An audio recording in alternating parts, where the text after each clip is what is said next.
of its nuclear material and facilities, and to grant your inspectors access need to verify. Do you welcome this draft resolution from US? Well, nobody, as a matter, I think, of principle, the Director General has not welcomed or criticized initiatives of this type. This is in the realm of member states. They decide whether they want to put forward a resolution or not.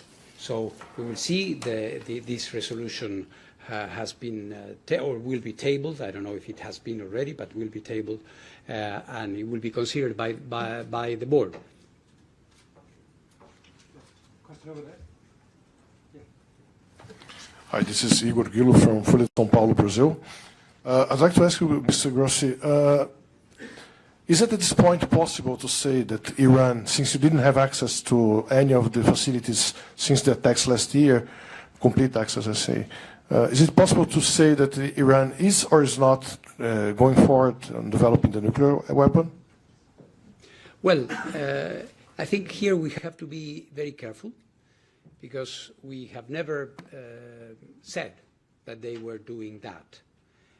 And if we didn't say it at the time where we had access to the facilities and we were expecting, I would say we would not be in a position to say it now. The problem here is that whilst in the past there were deficits and there were things that they were not addressing and questions that were not answered properly, to that you have to add now the fact that we have a gap which is almost exactly 1 year, because the 12-day war started on 12th or 13th of June last year, and ever since, almost 1 year exactly, we haven't had access to these crucial facilities.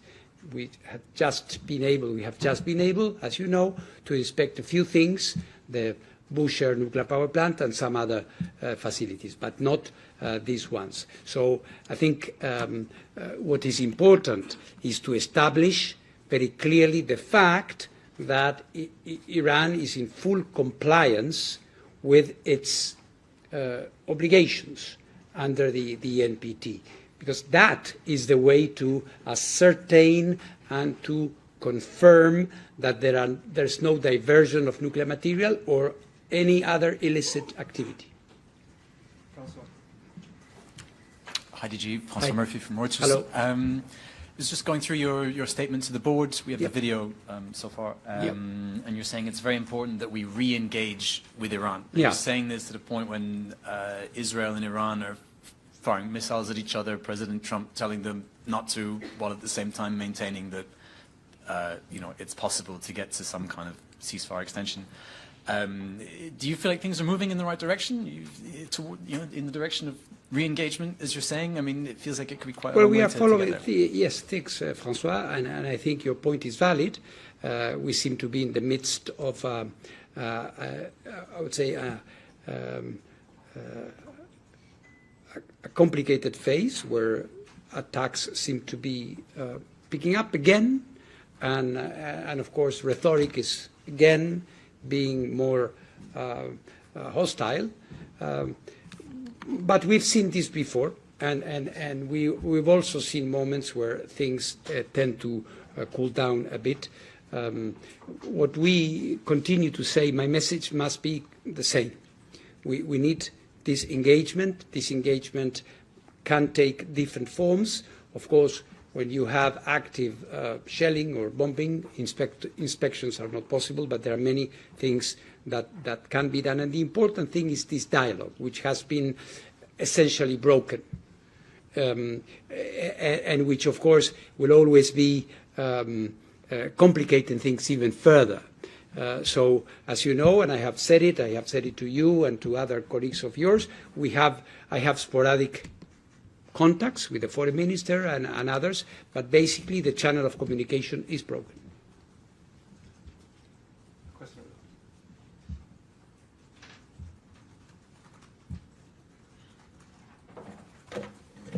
Hello, DJ Grossi. Hello.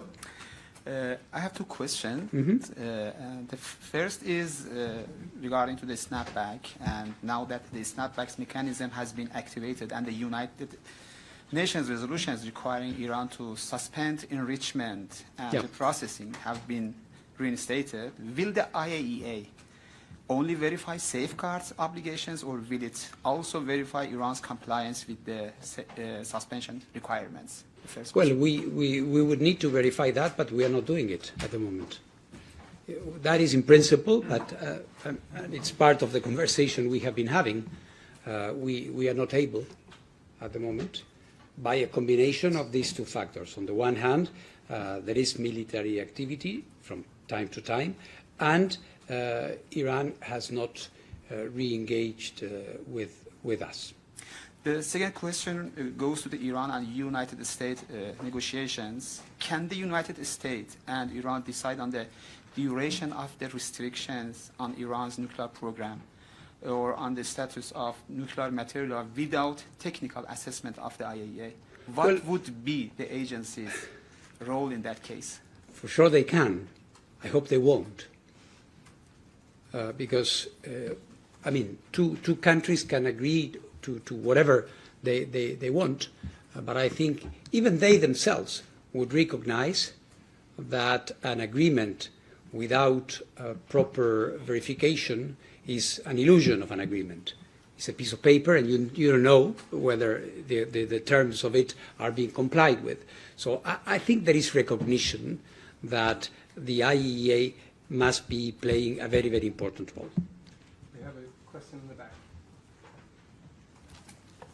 Yes, hello, Janaina Figueiredo from Brazil. Hello. You said, you said that the situation is very complicated, and these past few hours we saw very terrible attacks in the Middle East, and your position is defend diplomacy, dialogue, is the same position as the Brazilian government, the actual government. Mm-hmm.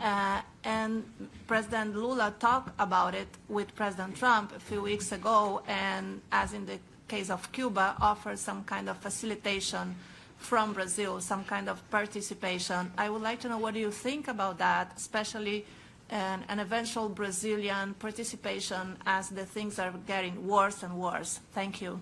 Well, thank you. I think this is very important. I think global leaders, and in particular the President, of the importance and prominence of President Lula, of course, has a tremendous contribution to make. The voice of the so-called Global South, in which the voice of Brazil is in the BRICS, Brazil is in all the great structures of political consultation and coordination. So I think that the fact that there is a manifestation of a will to help for us is very important. And Brazil, as you know, has been very supportive of the IAEA historically. So perhaps there is something that can be done. I am always open to a conversation with him or with the Brazilian government in case they feel this could be conducive to the solution of this problem. Question here. Is there a mic, Andy? Yes, there. Namaskar, Rafael Grossi. This is Pallav Bagla, Science Editor, New Delhi Television. We met many times. Yes. Quick question. We've seen attacks on Bushehr. We saw attacks in Baraka. We saw attacks in the Ukrainian plants. Atoms for Peace, now your nuclear energy plants, which are civilian plants, are themselves becoming targets for attacks. Does that worry the IAEA? And will the newcomers not come to nuclear energy because of these plants themselves becoming targets? And there's a second question for you also. No, that is a very valid point, and we've been addressing this. Of course, it worries us a lot. It doesn't only worry us, we act on it, as you know. We don't just tweet about something. We go to places like we have been doing for almost 5 years in Ukraine, at the front line. I was just informing the Board of Governors that our experts have been asked to monitor demining of the area where reparations must be conducted. So the role, the technical, the mediation role of the IAEA is obvious and is very, very important. That being said, we don't see, for now at least, a direct influence between these episodes, which are highly regrettable, and medium and long-term planning of many countries in the area of peaceful uses of nuclear energy. There is a very strong trend which is driven by other factors which have to do with energy security, technological considerations, and so on, which make most of the countries to, or all countries to, of course, you know, in a certain sense, continue to rely on what the IAEA can do to prevent nuclear accidents. I have the second question as well. Can I? We haven't met after India passed the Shanti Act, which is a wide-ranging act on nuclear energy and a change on the liability regime. Yes. And India now wants to ramp up to 100 gigawatts of nuclear. What is your reaction as Director General of the IAEA on the Shanti Act and the new liability? Well, I think it is very positive. Why I say this?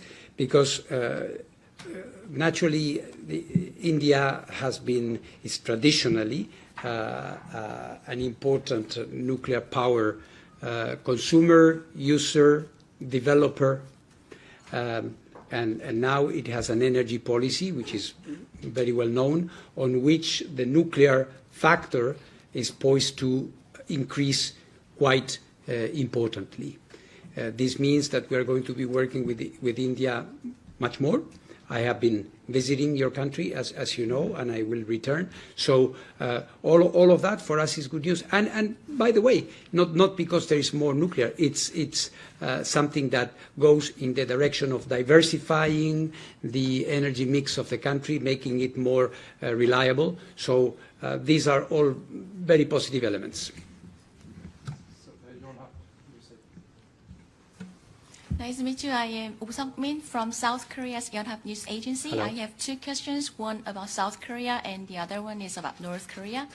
So South Korea is pushing to build nuclear-powered submarines and to acquire the right to enrich uranium and reprocess spend nuclear fuel for peaceful purposes.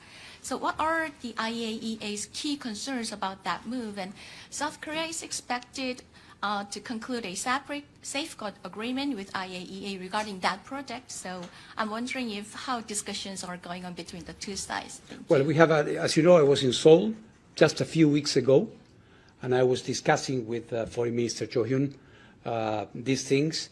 One of the things we were discussing was the Korean intention and project to introduce nuclear naval propulsion for submarines. As you know, in order to do that, countries that are party to the NPT need to, and having a comprehensive safeguards agreement, have to notify the IAEA, and for this to happen, there has to be a special arrangement with the IAEA. So we are in the phase of the kickoff, if you want, of that process, which is a highly technical process where our safeguards experts meet with Korean experts, and they start looking at what will be necessary. But this is very early stages because, as per the Korean government own statements, there is not a decision yet as to the type of technology and a number of modalities which are necessary for us to start working together on that. So we don't have concerns. We have work to do, a lot of work to do together. And your second question was? Don't you have any proliferation concerns regarding that move? Insofar as you have an agreement, a very solid agreement with the IAEA, there shouldn't be any proliferation concern. This is why, if you want, in the scheme, in the legal scheme that we have, you need This is a specific agreement. It's not any agreement. It's not a template that applies to other countries like the comprehensive safeguards agreements or the additional protocols. This must be very specific because it will depend on the type of submarines that you are going to be building, how they are going to be designed, what kind of fuel there's going to be on it, what kind of infrastructure onshore you're going to have, shipyards, docks. I mean, it's a vast effort. It's going to take a long time, precisely to ensure that there is no proliferation. What is the proliferation concern? The proliferation concern is basically that when you have a nuclear submarine with fuel that has a lot of uranium, highly enriched or low enriched, this is out of inspections for a long time. Obviously, because it's a military vessel, and it goes out in missions, and it's, of course, out of sight, view, or inspectors' work. So we need to find ways, and there are technical ways, to ensure that the amount of enriched of uranium that left harbor is the same when it comes back. So, Alexander, Frankfurter Allgemeine Zeitung. Hi. Alexander Haneke, Frankfurter Allgemeine Zeitung from Hello. Germany. May I get back to the Iran talks and the role IAEA can play there? Because you said last week that your sense is that they are close to a framework. How can we imagine the role IAEA plays so far? Are there any constant contacts? Is there any talks where the agency is included? Well, we have been discussing a lot about this. The nature of this current dialogue is different. But up to February, we were directly involved, and the type of involvement of the IAEA is related to the activities that are going to be taking place, the facilities that have to be checked, and the famous material that is there, as you know. So I think there is clarity in everybody about the space, the field that the IAEA needs to cover. Then everything will depend on the type of agreement, and this is not on my, on my tray. It's for the United States and Iran, if they come to an agreement, to determine. Oh, hello, DG. Hi, hello. Hi. No. Setsuko Inaki, Nippon Television. Yeah. I just want to go back to Asia once again. Yes. On DPRK. Yeah. I mean, there's a famous meeting taking place right now. Can you update us with the situation in DPRK and your concern again? Well, as you may have seen in my last reports, a few of them, we were referring to an additional facility at Yongbyon that had certain features that led my experts to indicate that they could be part of a new enrichment facility. And as you may have seen the other day, the leader Kim Jong-un published photos of himself and said that this facility is there. Of course, I don't have inspectors there, hence I wouldn't be able to confirm that. But this is exactly what we have been saying, that we have this information, we know the features, we know, there are many ways in which we can, even not being there, to know what this place is for. So Mr. Kim Jong-un himself said that the objective of this is to enhance dramatically, or I don't know what kind of words he used of that type, that they want to increase in a very significant way their arsenal. And obviously this is something that runs counter to several United Nations Security Council resolutions, and it's something that we would rather see in a different way. The IAEA, in any case, will continue reporting. Good afternoon, Mr. Grossi. Hello. Gabrielle Cristel Galang of Manila Bulletin. Last year, when you visited Manila, you said that this is the right moment for the Philippines to push for nuclear energy. But now there are external challenges such as the Middle East conflict, including Philippines facing corruption issues. Historically, our nuclear power plant has been abandoned due to alleged corruption, among other concerns. Now, we have a target of welcoming nuclear projects by 2032, which is only a few years ahead. Do you still think it's the right moment for nuclear investments in the Philippines? And what could IAEA's role be here to shield nuclear developments from political concerns and conflict? Well, thank you very much. This is one of the things I discussed with President Marcos when I was in Manila in November. I think one needs to separate, at least from the perspective of the IAEA, as you may understand.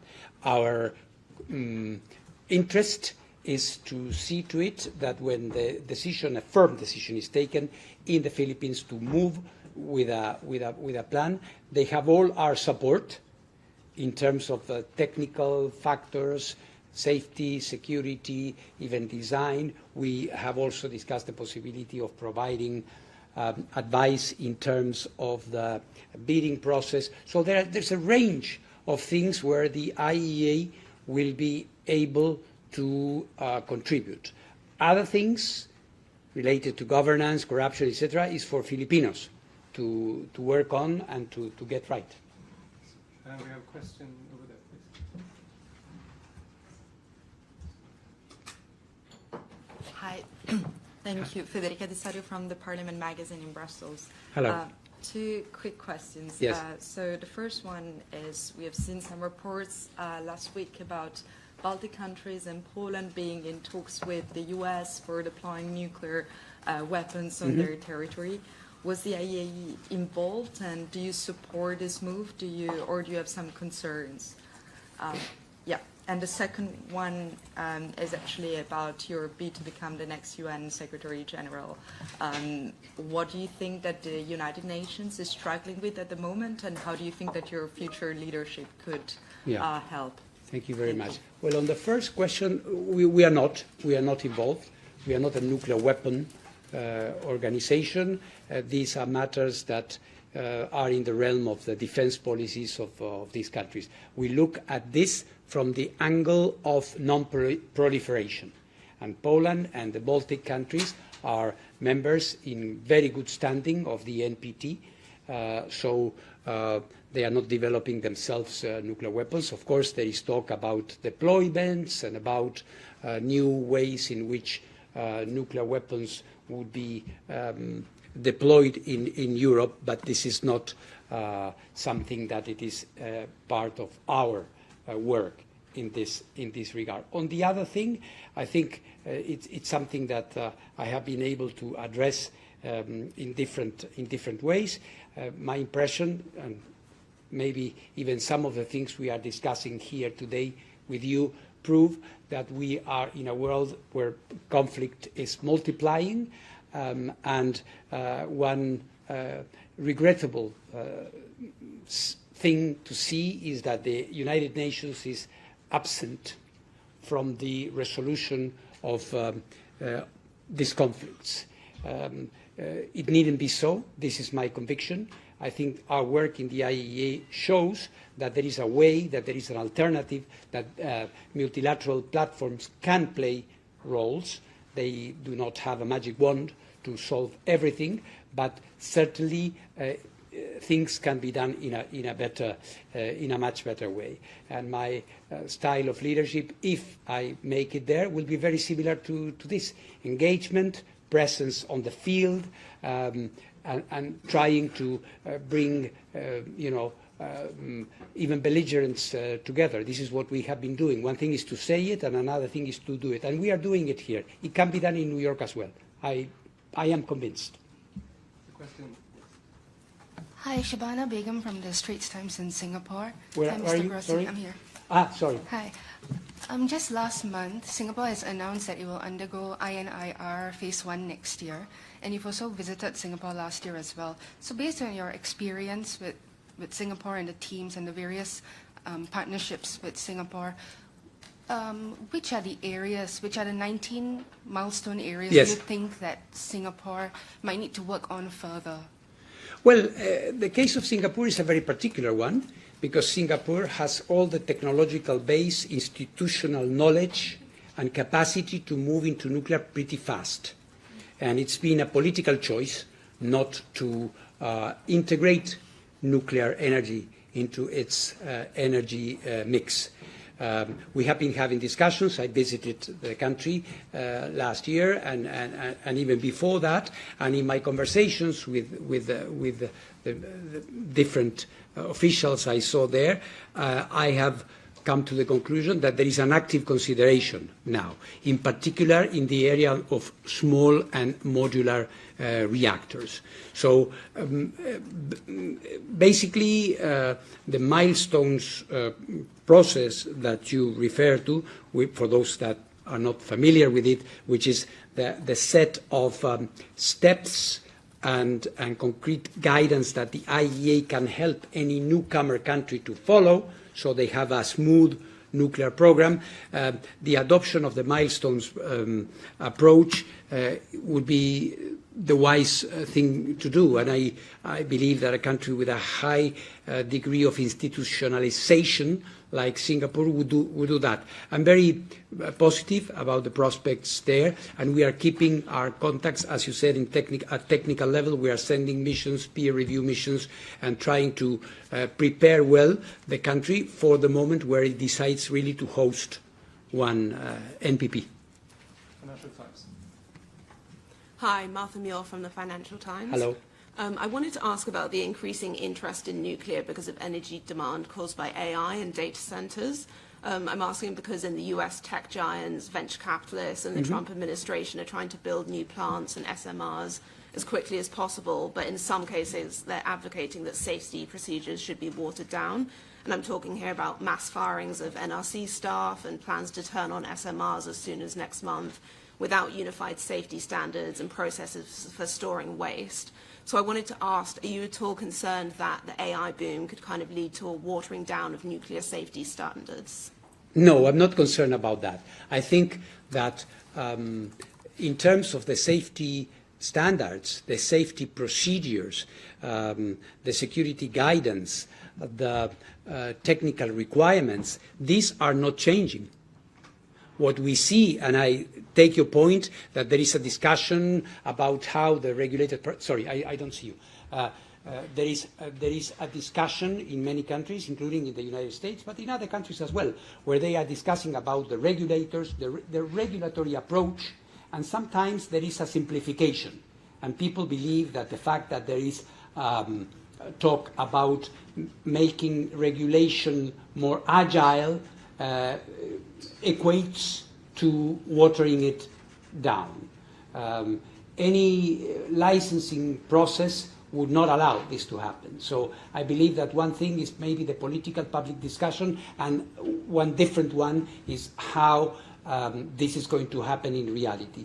What is true, and we have been working here at the IAEA, is that regulation must also adapt to an evolving business model. It is different to regulate small modular reactors which are produced in series, maybe far away from where they are going to be deployed and used, than licensing a static, huge nuclear power plant that might take, I don't know, you come from the EFT, Hinkley Point. I mean, you have many years there, and licensing and pre-licensing and so forth, and so on and so forth. So this is the discussion which is going on. But I think it's a very valid point, and there is, and we welcome that. We welcome this discussion on the regulation of nuclear in 2026. Question in the back. No, thank you very much, Dieter Reinsch, Press TV Iran. DG Grossi, I want to ask you regarding the reaction of a statement that the Iranian mission here in Vienna issued this morning before the start of the Board of Governors meeting. They were pointing out the 17 waves of attacks on nuclear facilities in Iran. And in this statement, they write that with this new expected resolution from the US, the Board of Governors is turning into an instrument of blaming the victims of these attacks, and as the Iranian side, also the envoy in Vienna, criticized several times that you are not condemning the aggressors of these nuclear attacks. So they say, under your direction, the Board of Governors is turning into an instrument of the aggressors to blame the victims. What do you say to this statement from Iran? Well, I have nothing to say. This is a political reaction, and the Iranian ambassador and the Iranian mission is in their own right to have their view about all of this, about my reports, about the. Obviously, I do not share that view.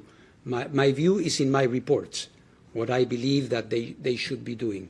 They take issue with that, and this is, I would say, this is a normal process at the board. I think at the end of the day, and this is something I have been repeating, there must be a political dialogue, there must be a diplomatic agreement. This is what we believe in and what we are trying to support. Thank you. Final question from the AP. Thank you very much. This is Stephanie Lichtenstein reporting for the AP. Yes. I would briefly like to refer to Ukraine and the Zaporizhzhia nuclear power plant, where an incident occurred 2 days ago during which Russian military personnel was injured. Can you give us an update? What happened exactly? Well, why they got